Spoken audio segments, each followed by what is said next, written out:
კახეთის რაიონი, თრიალეთის ქედის აღმოსავლეთ დაბლობი, მდინარე დიღმის წყლის სათავე, სოფელი ბევრეთი, რომელიც მდებარეობს მთებში, ტყეებით შემორტყმულ ხეობაში, ზღვის დონიდან 1100 მეტრზე. მამა თეიმურას ჩაჩიბაიას სურვილი იყო, ადგილი მონასტრისთვის ქალაქიდან შორს ყოფილიყო, ახლოს სოფელთან, ტყესთან, წყალთან. 4 წლის ძიების შემდეგ არჩევანი შეჩერდა სოფელ ბევრეთზე, თბილისიდან 35 კილომეტრის დაშორებით. საქართველოს პატრიარქის ლოცვა კურთხევით 1995 წელს საფუძველი ჩაეყარა წმიდა თეკლას დედათა მონასტერს. ადგილს პირობითად კალამონი ეწოდა.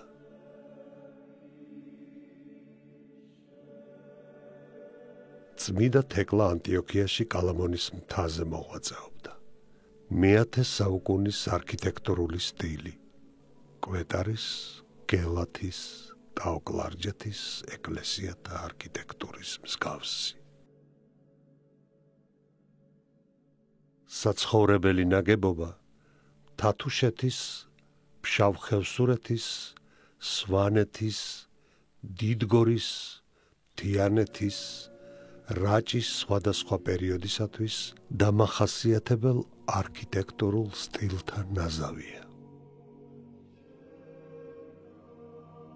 შირიმის ქვა, ტრავერტინი, იტალიურად ტრავერტინო, ფორიანი, მცირე სიმკვრივიანი, ნახევარკრისტალური, ყარი, წვრილმარცვლოვანი ქანი, რომელიც წარმოიქმნება ცხელი ან ცივი წყაროებისაგან.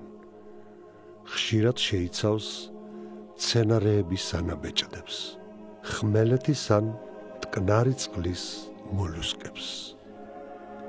შირიმის ქვით არის აშენებული წმინდა თეკლას მონასტერი. მონაზვნური ცხოვრების სხვადასხვა სახე არსებობს. ეს ცხოვრების წესი, რომელთაც ჩვენ ცხოვრობთ, იწოდება კინოვიური ცხოვრების, ანუ საზოგადო ცხოვრებით, ცხოვრებ ადამიანთა ცხოვრების წესად. არის ამის გარდა განმარტოებითი ცხოვრების წესი, არის კელიური ცხოვრების წესი. მათ თავისი განსხვავებული სახეები გააჩნიათ ურთიერთობის ადამიანებს შორის, ღმერთთან ურთიერთობისა.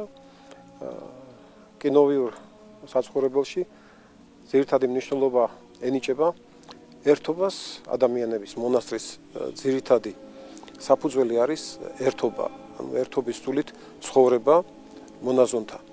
უფალი მიმართავს თითოეულ ქრისტიანს, მაგრამ განსაკუთრებით ამას თავის ცხოვრებაში ახორციელებენ მონაზვნები და ამ ნაბიჯს გავენ, რომ თმობენ სოფელს. უფალი ამბობს, რომელსაც უნდა შემოდგომა ჩემ და უარყავ თავი თვისი, აიღე ჯვართვის და შემომიდეგინ მე.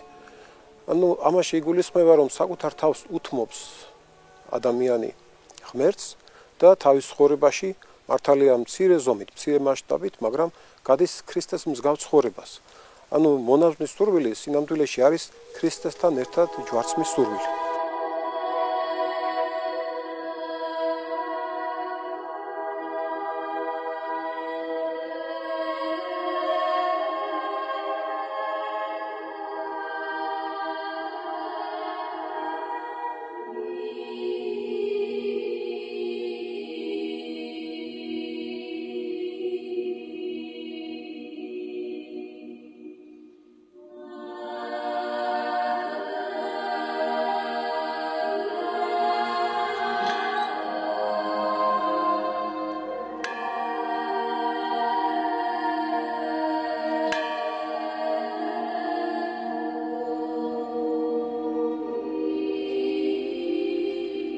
ჭურო რჩეულო, ქალწულთა გვირგვინო, პირველ მოწამეთა შორის დიდებულო თეკლა, მეოხ გვეყავ ჩვენ ცოდვილთა. ამინ.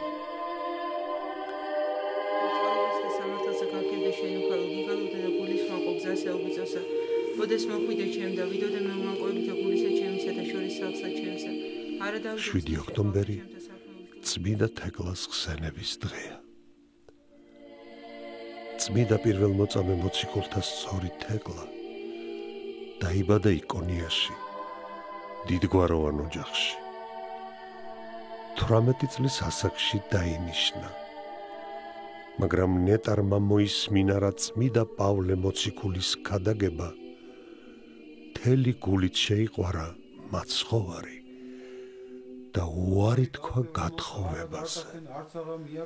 გადაწყვიტა ქალწულობა დაემარხა. შორის თათა დიოდიან წყალნი სვანი იგი ყოველთა მხესთა ველისათა განწყენ კანჯარის ყურულსა მათსა მათზე და ფრინველთა ცისათა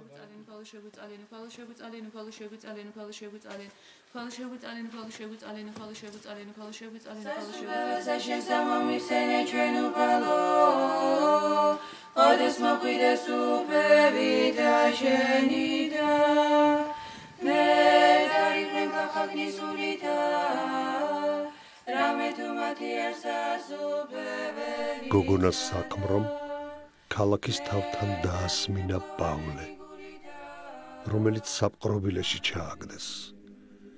თეკლამ ღამით დილეგის მცველები მოისყიდა და მოციქულთა თავთან შეაღწია. იგი პავლესგან ისმენდა ყოვლისა თაფლისა და გოლისა უტკბილეს სწავლებას. მშობლებმა 3 დღის შემდეგ მიაკოლიეს შვილს და ძალით წაიყვანეს სახლში. აიძულებდნენ გათხოვებას, მაგრამ მტკიცე იყო გოგონას გადაწყვეტილება. დედამ რომ ვერ დაითანხმა შვილი, თვითონ მოთხოვა მსაჯულს სიკვდილით დაესაჯა ის. ნეტარს ცეცხლში დაწვა გადაუწყვიტეს. თეკლა უშიშრა დავიდა კოცონზე. მაცხოვარი გამოეცხადა გოგონას და სულიერად განამტკიცა. უეცრად სეტყვა ნარევი წვიმა წამოვიდა და კოცონი ჩააქრო. ჯალათები შეშინდნენ და გაიქცნენ. წმინდანმა დატოვა ქალაქი. ერთი ჭაბუკი ქრისტიანის დახმარებით მოძებნა პავლე მოციქული. წმინდა პავლეს და მათ შორის მოციქულ ბარნაბას ქალაქის მახლობლად გამოქვაბულისათვის შეეფარებინათ თავი. წმინდა ქალწულმა ანტიოქიამდე იარა მათთან ერთად. აქ ერთი დიდებული სახელად ალექსანდრე მოიხიბლა ქალწულის სიმშვენიერით და მისი ხელში ჩაგდება მოისურვა. ვნებებს ვერ იოკებდა. თეკლა მოსასხამი შემოახია, გვირგვინი მოხადა და განქიქებულყო ყოველთა ზედა. ალექსანდრემ ვერ აიტანა შერცხვენა და მთავარს მიჰგვარა წმინდანი. ორჯერ მიუშვეს ნეტარზე დამშეული მხეცები, მაგრამ მათ ვერაფერი ავნეს წმინდანს. ბოლოს ნეტარი 2 ხარზე დააკრეს. შემდეგ გახურებული რკინებით გაახელეს, რომ სხვადასხვა მხარეს გაეწიათ და თეკლა გაეგლიჯათ, მაგრამ ღმრთის რნებით არც ხარები გაიქცნენ. ხალხმა იხულა, ერთ არს ღმერთი თეკლასი, ერთ არს ღმერთი, რომელმან განარინა თეკლა, მართველი მიხვდა, რომ წმინდანს ყოვლა ძლიერი ღმერთი მფარველობდა და ბრძანა ქრისტეს მხევალი გაენთავისუფლებინათ.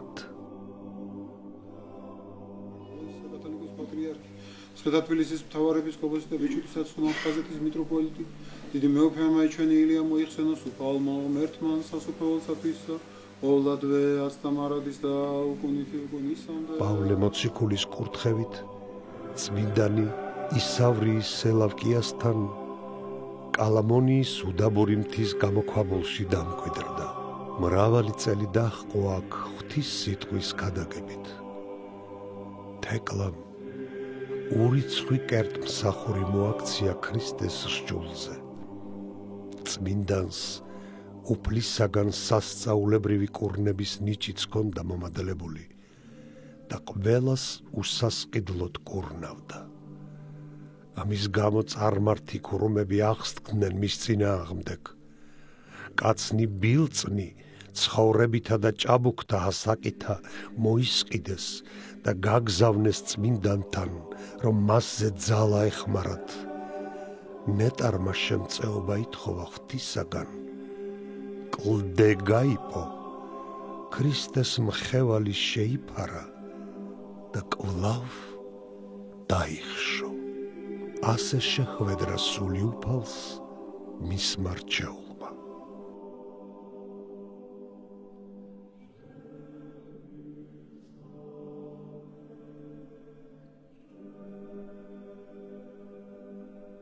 კიდევ ერთი სასიხარულო მოვლენა ამბავი ბევრეთის დედათა მონასტერმა წამოაყენა კანდიდატი საიღუმენიოდ. ეს ბრძანდება მონოზონი თეკლე კუჭუხიძე.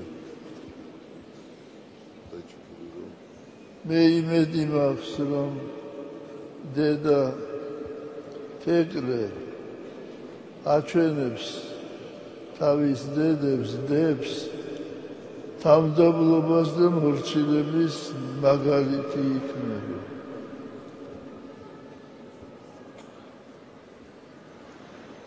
სახელითა მამისათა და-ძისათა და სულისაწმინდისათა მონოზონი თეკლე კუჭუხიძე აღყვანილია იღუმენიას ხარისხში. სახელითა მამისათა და-ძისათა და წმინდისა სულისათა აქციოს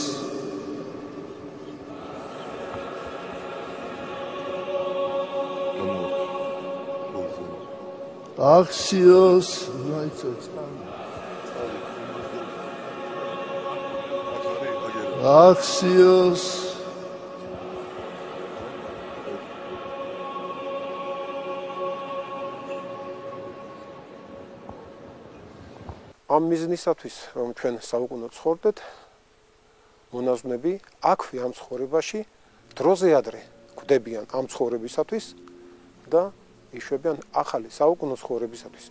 და ყველაფერი, რაც ამ დროებითი ცხოვრების მახასიათებელია, სიმდიდრის, პატივის, დიდების, სიამის და სხვა ძიება, აი ამ ვნებებსა და სურვილებს თმობენ და ებრძვიან ქრისტეს სახელით. სამონასტრო ცხოვრება შედგება სამი ნაწილისაგან. ეს არის ურთიერთობა ღმერთთან, ანუ საერთო ღვთისმსახურება მონაზვნებისა, არის პირადი კანონი, პირადი განმარტოებითი ურთიერთობა ღმერთთან ლოცვითი სენაკში და არის ურთიერთობა ერთმანეთთან ადამიანის. არის საზოგადო ცხოვრების ცხოვრები მონასტრების წესი. ანუ მორჩილების წესი დღის განმავლობაში შრომა ერთმანეთთან ურთიერთობაში მყოფი ადამიანების, სადაც ხდება ადამიანებს შორის საღვთო კანონებით ურთიერთობა. ანუ განწმენდის გზაზე სვლა ღმერთის შემწეობით, რომელსაც ღვთისმსახურებისა და პირადი კანონის შემწეობით ცხოვრებაში ახორციელებს ადამიანი. ჩვენ მუდმივად ვიმყოფებით მორჩილების მდგომარეობაში, იმიტომ რომ ეს ერთ-ერთი აღთქმაა ჩვენი, მაგრამ საქმიანობა, რომელსაც ვეწევით, ამასაც პირობითად მორჩილებები ეწოდება. ჩვენ, ესე იგი, ჩვენს მონასტერში ხატებს ვწერთ, პერიოდულად ვქარგავთ, მინანქარსაც ვაკეთებთ. ასევე საყოფაცხოვრებო ყოველდღიური ჩვენი საქმიანობებიც უამრავი სამზარეულო იქნება ეს, სამრეცხაო თუ ნებისმიერი რაც ადამიანებს სჭირდებათ.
შეინანებთ მოახლეებულ ასფასუფეველისა.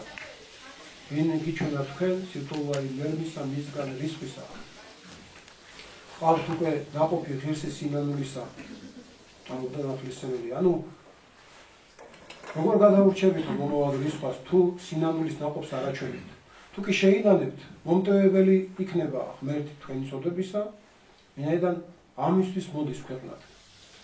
რომ ბნელსა შინაგან და აშკულთა სიკვდილისათა ყოფნი გამოიხსნას.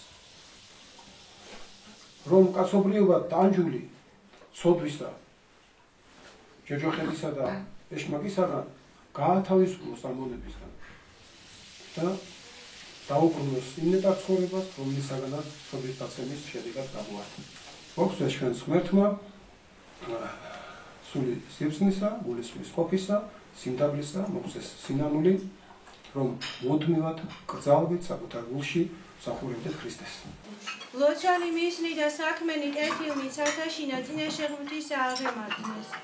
ხოლო რაჟანს პეტრე მოვიდა, მას ჟამსაშინა მეუსეულად სული წმიდაი, მოებინა მორწმუნეთა მართ. მაშინ იტყოდეს ენათა და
ხის სარეკელის ხმა ლოცვაზიან ტრაპეზზე უხმობს მონაზვნებს.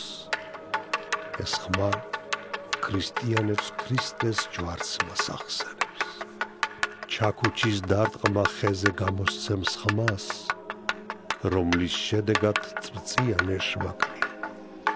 მათ ახსენდებათ ჯვარცმა და შორდებიან იმ ადგილს. სიცოცხლე უფალს მიუძღვნეს. მონასტერში ისინი თავის თავთან მარტო რჩებიან და უფლის მიმართ ლოცვაში, მორჩილებაში ატარებენ ცხოვრებას. მონაზონი ნიშნავს მარტო მყოფს. მათ აირჩიეს გზა იმისთვის, რომ განმარტოებულიყვნენ, გასცილებოდნენ ცოდვას და ელოცათ საკუთარი სულებისთვის და ყველა გარშემო მყოფთათვის.